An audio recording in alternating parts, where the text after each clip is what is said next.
बिस्मिल्लाहिर्रहमानिर्रहीम। आप देख रहे हैं मुनीर टीवी और मैं हूं मलक मुनीर हुसैन।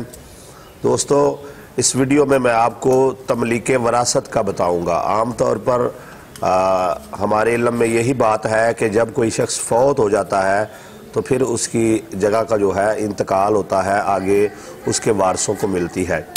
लेकिन इसके अलावा एक दूसरा तरीका भी है जिसे तमलीक वरासत बोलते हैं, जिसमें कोई भी शख्स जो है वो अपनी ज़िंदगी में जो उसकी जायदाद है वो अपने तमाम वारसों में बाहिस्सा बराबर जिसकी जितनी बनती है, यानी बेटियों की उनके हिस्से के बराबर और बेटों की जो बनती है उनके हिस्से के बराबर जो है उनमें तकसीम कर सकता है।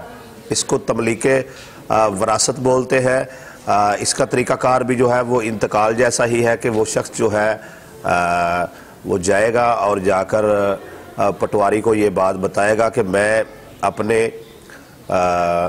जो बच्चे हैं उनके नाम जो है जायदाद करना चाहता हूँ बाहिस्सा बराबर, तो फ़र्द मिल जाएगी और उसके बाद जो है तहसीलदार के सामने बयान हो जाएंगे।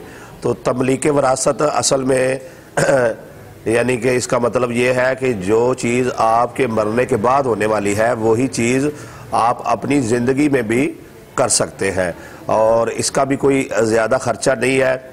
इसका ख़र्चा बाज़ लोग समझ रहे होंगे कि रजिस्ट्री जितना है, बिल्कुल रजिस्ट्री जितना ख़र्चा नहीं इसका आने वाला। इसका ख़र्चा भी जो है वो आम इंतकाल जैसा ही आने वाला है। थोड़ा सा ख़र्चा होगा तो आपका जो है आपके बच्चों के नाम आपकी जायदाद हो जाएगी, जिसको तमलीक वरासत बोलते हैं। और इसमें सबसे अहम बात यह है कि इसमें आप ये नहीं कर सकते कि आप एक बेटे के नाम या दो बेटों के नाम या एक बेटी और एक बेटे के नाम कर दें। आपकी जितनी औलाद होगी, खा वो एक बेटा और बेटी हो, खा दो बेटे और बेटियां हो, या जितनी भी हो, उस हिसाब से सब के नाम आपने बराबर जायदाद को करना है। तो फिर ही जो है ये तमलीक वरासत वाला अमल हो सकता है। और यहाँ पर चूँकि हम ज़मीन के हवाले से गुफ्तगू कर रहे हैं, एक और अहम मसले की तरफ हुकूमत की तवज्जो दिलवाना चाहूँगा कि इस वक्त हमारे पूरे मुल्क में जो है आबादी चूँकि हमारी बहुत ज़्यादा है, तकरीबन 25 करोड़ हो चुकी है, और आबादी का जो हुजम है वो तेज़ी से बढ़ रहा है। और हमारे मुल्क में बदकिस्मती से पहले दरख्त जो है वो 2% है हमारे मुल्क में जंगलात। तो सर्दी पड़ती है तो वो भी बहुत ज़्यादा है, गर्मी पड़ती है तो वो भी बहुत ज़्यादा है, और दरख्तों की कमी है। हमारा मुल्क जो है वो इसका पंजाब का जो हिस्सा है बिलखसूस वो काश्तकारी के लिहाज से तो बड़ा अहम है, लेकिन दरख्त लगाने में जो है हम इस वक्त बहुत पीछे है। हुकूमत जो है इस पर काम तो कर रही है, लेकिन एक तो रिक्वेस्ट है कि इसको जो है बढ़ाया जाए, अवामी सतह पर भी ये शऊर दिया जाए कि ज़्यादा से ज़्यादा जो है वो दरख्त लगाने चाहिए। और यहाँ पर एक और बड़ी अहम गुजारिश करना चाहूँगा कि जो ज़री ज़मीनें हैं उनको ख़त्म कर कर के जल्दी जल्दी जो है वो सोसाइटियाँ बनाई जा रही हैं, टाउन बनाए जा रहे हैं। तो इस तरीके से पाकिस्तान का एक माशी कत्ल भी हो रहा है, जिस पर हुकूमत जो है वो खामोश नज़र आती है।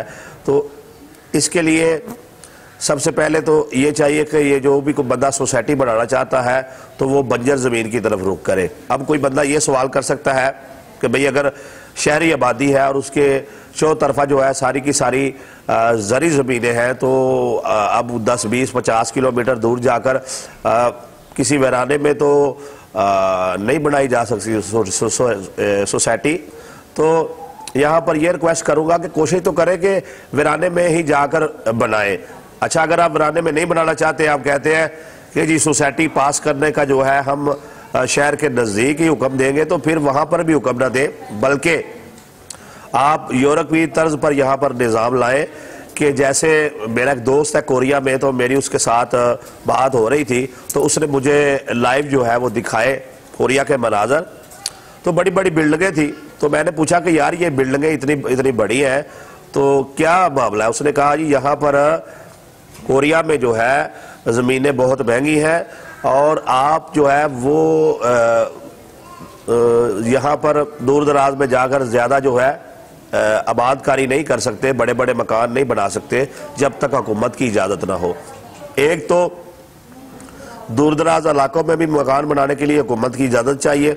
यहाँ पर हमारे ऐसा नहीं है, बस अर्बन में जो है टाउन कमेटियाँ होती हैं और ज़री में जिसका जितना जी चाहता है, बेशक उसकी ज़मीनें हैं, लेकिन उसको समझाया जाए कि भाई जितना ज़्यादा हो सके डेरे बड़े बड़े जो है 2-2, 4-4 एकड़ के बनाने की बजाय आप इन ज़मीनों पर काश्तकारी करें।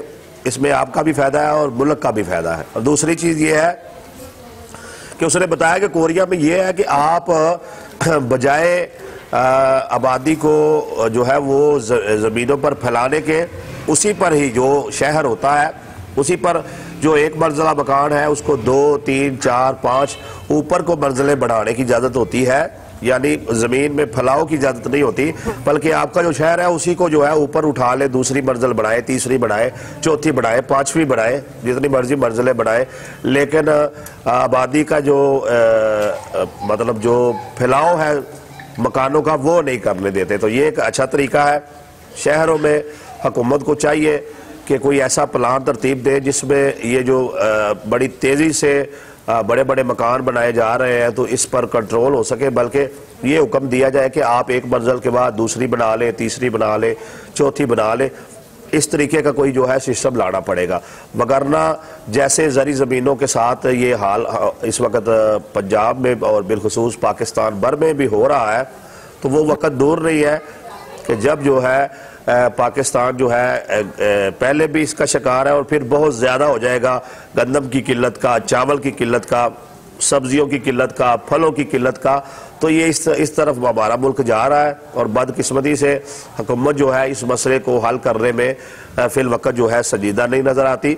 तो मेरी ये वीडियो देखने वाले तमाम अहबाब से गुजारिश है कि जितना हो सके आप ज़री ज़मीनों पर काश्त जारी रखें जब तक मुमकिन है, और जितना हो सके अपने मकानों को ऊपर वाली मंजिल बढ़ाए, तीसरी बढ़ाए, चौथी बढ़ाए, इस तरीके से गुजारा करने की कोशिश करें। इसमें जो है मुल्क का फ़ायदा है अब और हमारा फ़ायदा है, हमारी आने वाली नस्लों का फ़ायदा है। अल्लाह तबारक व तआला जो है हमें, मुझे और आपको इन बातों पर अमल करने की तौफीक अता फरमाए।